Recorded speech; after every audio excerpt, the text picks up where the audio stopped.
Hello everyone, my name is Rick van Bruggen from Technology, and I must confess I feel very guilty now because this is the first time that I've been recording a podcast in 2017, so Happy New Year in spite of the fact that it's Valentine's Day. But yeah, I've been slacking a little bit, but I want to bring the podcast back to life, and I've lined up a bunch of people to help me with that. And today I've invited someone who I've only met like 2 weeks ago at the FOSDEM conference in Brussels, and that's Gabor Sarnias from Budapest. Hi, Gabor. Hi, Rick. Hey, Nice to be here. thank you for joining me. It was a great time meeting you in Brussels over some Brussels beer. But yeah, we talked to each other about your work, and I thought it would be great to have you on the podcast. So my first question is going to be, who are you and what do you do? And what's your relationship to the wonderful world of graphs? Okay, so I'm a researcher at Budapest University of Technology and Economics, and also visiting researcher at McGill University in Canada. Now I'm working on finalizing my PhD, so hopefully I will be finished it within a year or a half. Uh-huh. And I work basically on graph-related topics in my PhD. Oh, very cool. And don't forget, you share another passion with me. Yeah, I'm also a cyclist. Yes, exactly. So I started road cycling 3 years ago, and it absolutely, you know, wondered me. I really like cycling, Same for and me. that's my main passion. Same for me. We have a couple of other graphistas that are super passionate about cycling, so we'll have to do a ride sometime. But tell us a little I bit more agree. about your work with graphs. What's it all about? What's your PhD about, and what are you working on? Okay, so my PhD revolves around three topics that are related to graphs. The first one is how to incrementally query graphs. So imagine that you have a complex query and you have a huge graph. Now, obviously, it's very difficult to evaluate a query on the graph at a very short amount of time. So basically, as a workaround, we do incremental queries, which means that if your graph changes slightly, then we maintain the result set. And this is useful for a number of scenarios. You can use it for static analysis of code bases, you can use it for runtime modeling, you can use it for fraud detection, and so on. There are many use cases that present this scenario. The second topic of my PhD is how to benchmark an incremental graph query engine, because obviously once you have an incremental graph query engine, you would like to have some feedback on its performance, and you would like to use that to continuously improve your query engine. Oh yeah. So with my research group, we designed and implemented a framework that allows the users to do just that, compare incremental graph query solutions to each other and to other competitors. Is And the that third is one, is that yes. related to the LDBC work, the Linked Data Benchmarking Council? Is that related to that? So basically, they have similar goals. I was actually in Waldorf last week at the LDBC Technical User Community meeting, and LDBC has a couple of benchmarks, but currently none of those covers incremental graph queries and complex graph pattern matching. I talked to the LDBC guys and also attended the talks, and it seemed that there will be a new LDBC benchmark which will have a similar goal than my benchmark, and that will be called the business intelligence workload for the social network benchmark. And the problem with that is that it's not yet ready. So I talked to its core developer, Alexa Verbuch, and he said that it will be ready within half a year, but they are still heavily working on it. Okay. But you said that you had three goals, right? You had the Yeah. incremental queries and then the benchmarking, and what was the third one? The third one is closely related to network theory. So network theory is something that came up in the late 90s and the early noughts when people started to analyze graphs. So they took a graph of people where the nodes were the people in a community and the relationships were if they were friends or not. Or they took the graph of the World Wide Web where the nodes were the web pages and the relationships were the links between the web pages. So they took all these graphs and started to analyze them, and they derived very interesting properties, chief among which was the scale-free property of graphs. There are many papers on scale-free networks, and they discovered that is very common in biology, in sociology, also in physics and What other does that mean? sciences. Scale-free networks? What does that mean? So basically, scale-free network means that the degree distribution of the nodes follow the so-called power law. So you have very few central hubs, and basically, if you remove these hubs from the network, then your network will break down to smaller components. And they discovered that this is how societies are organized, this is how citation networks work, and this is how power grids work as well. Oh, wow. So it's like a universal structural characteristic of lots of networks. Yes, lots of networks. Obviously, you cannot apply it to all of the networks, but it was a very big surprise to the scientists who worked on it Super interesting. that a lot of networks exhibited this property. Okay. So, how does my PhD research relate to that? Well, interestingly, there wasn't much work performed on typed graphs. So if you see a Neo4j graphs, you obviously see that you don't only have people and websites and books, but you have all these in a single graph. So you have a typed graph, and they also have different relationships between them.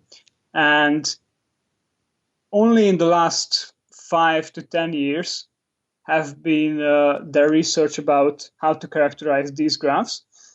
These have many interesting names. So some people call them the multiplex networks, others call them the multidimensional networks or multi-layered networks. Analyzing these is very tricky because obviously you have another dimension of complexity by having to deal with all the types of the nodes and relationships in the graphs. But it's kind of a green area, and you can do a lot of interesting work in it. I actually applied it to engineering models. So my research group works in model-driven engineering, and there are engineering models for software, hardware, state machines, system design, and so on. And basically, we took all these models and analyzed them, and we looked for some interesting properties. Wow. We didn't find any huge results. So we didn't find that these models are scale free or they follow some very famous distribution, but we did have some interesting results on how to characterize these models. Wow. Very cool. So, could you tell us a little bit more about, how you got into, how do you got into the graph business or the graph science, if I may call it that way? How did you get into it, and why did you get into it? Okay, well, that's an interesting question. I think it started in 2011 when I had to pick my first individual research topic at my university, and my roommate suggested that I should give a try to NoSQL databases. I was already very interested in anything that's related to databases, relational or not. So I started to work on NoSQL databases, and then I soon discovered Neo4j and the property graph data model. And I think what really struck me is how intuitive the graph data model is. There is actually a paper by Marco Rodriguez, who was the implementer of the Tinkerpop framework. And he said that graphs are very intuitive because they describe the way that people use when thinking about the word. So people tend to abstract the word as things that are somehow connected, and you can perfectly describe this with graph nodes and graph relationships. So this is something I really like about graphs, and that's something that you also mentioned in this podcast, I think, a couple of times, Yeah, that totally. you can use a whiteboard and then just start brainstorming and having ideas and drawing a graph, and you can use pretty much the same graph in your applications as well. I So always that's my like favorite thing. jokingly, I always talk about my own acronym, which is Witty Whiz. What you draw is what you store. Yeah, that's a catchy acronym actually. Yeah. Well, it's a total, it's been repeated so many times on this podcast, but it is a very big strength of graphs, right? It's the model is so intuitive and so descriptive, so rich, really. That makes a whole lot of difference, right? So I'm reading that that's also how you got into it, right? That's also why you think it's very valuable. Is that right?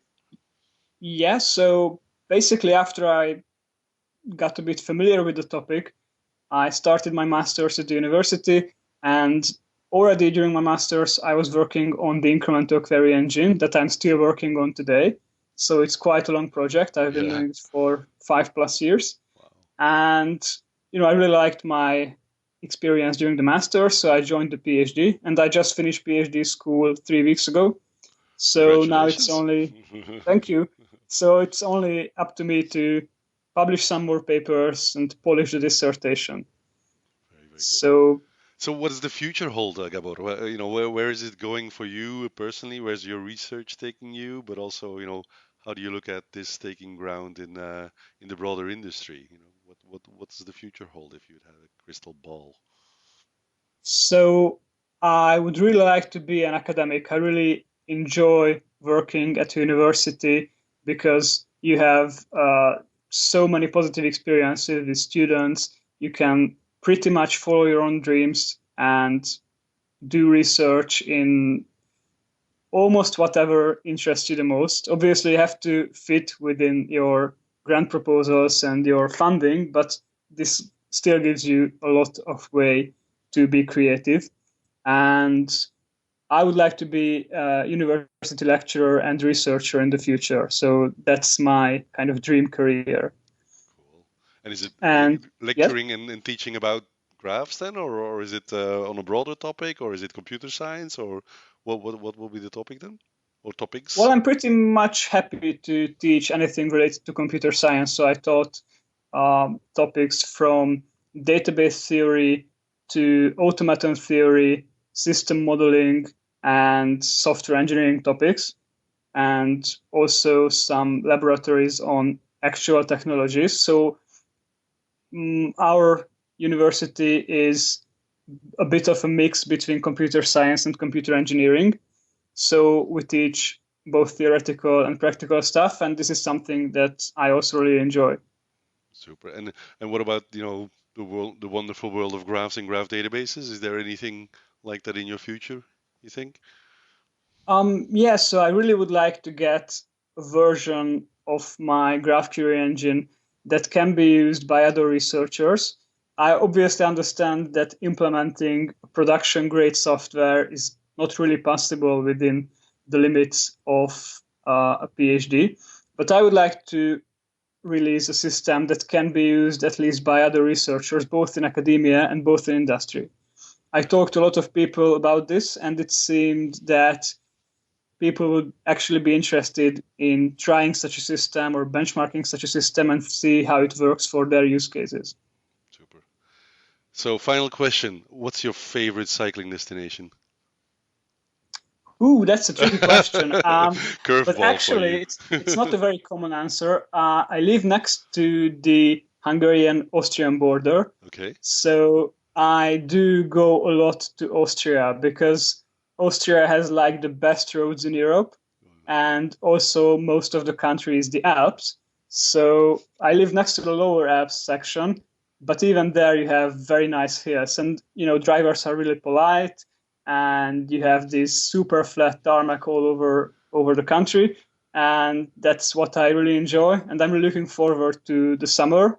So I just usually disappear from the university for Yeah. a couple of weeks and then go home and Excellent. cycle. So no cobblestones for you? No like Flanders Classics or something like Um, that? I actually really like riding the pavés. So I live in the inner historical district of Budapest, Yeah.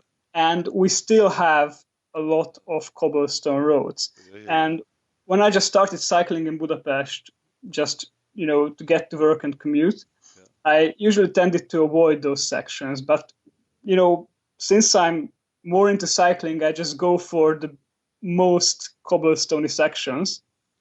And, this is something that you learn to enjoy, or at least Yeah, you yeah, think you exactly. enjoy it. Very, very cool. All right. So Well, I there's just hope we get to close to ride it. one day together. That would be great. And Yeah, I that would be really great. enjoyed this conversation. Thank you for taking the time. And I look forward to meeting you again someday at Fosdem or somewhere else. Thank you for an invitation, and we should definitely go for a ride. Absolutely. Thank you, Gabor. Thanks. Bye.